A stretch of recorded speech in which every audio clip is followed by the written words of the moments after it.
One of the things that I enjoy most about my job is the fact that my job literally is to watch movies for a living. That's actually pretty cool most of the time. I've seen some terrible films, and that part's not as cool.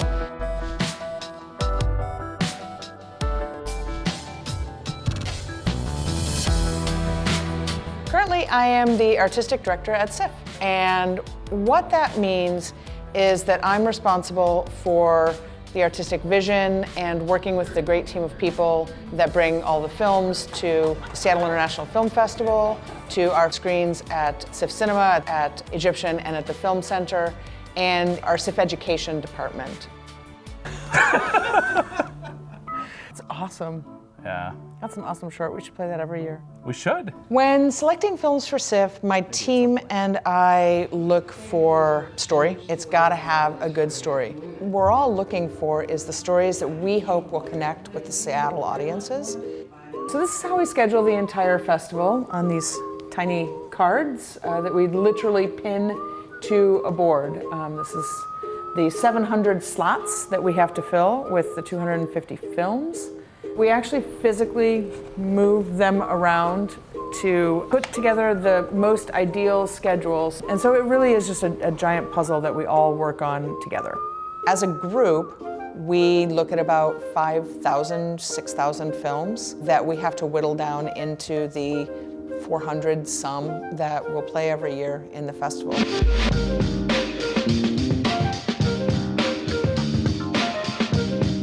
Opening night is really exciting because now we can finally talk about all the great films. And there's so much buzz and enjoyment from the audience. That launch day feeling, that first day of school feeling is really exciting.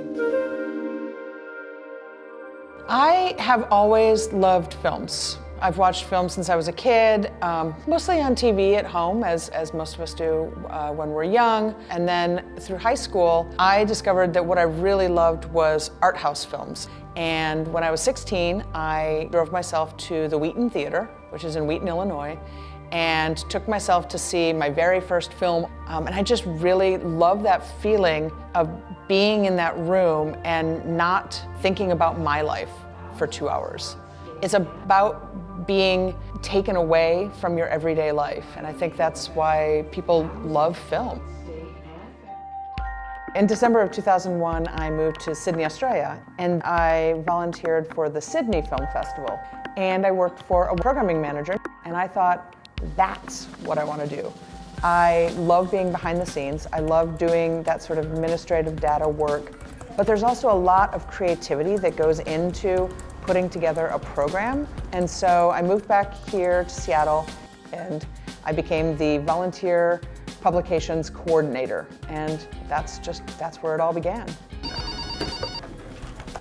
Yes, hello, thank you for calling. Yes, we would love to screen your film at SIFF this year.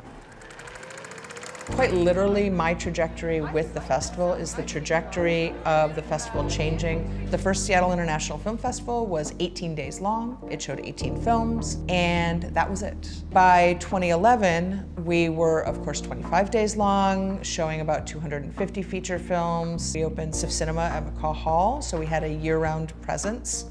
That was the real changing point for the festival because it stopped becoming the festival and started becoming SIFF.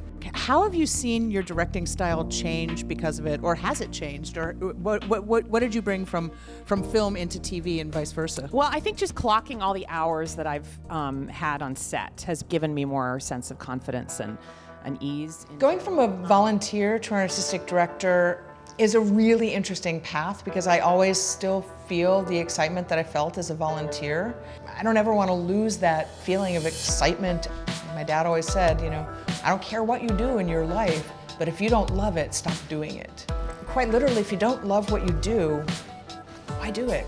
The Beth Barrett, the great Beth Barrett, everybody.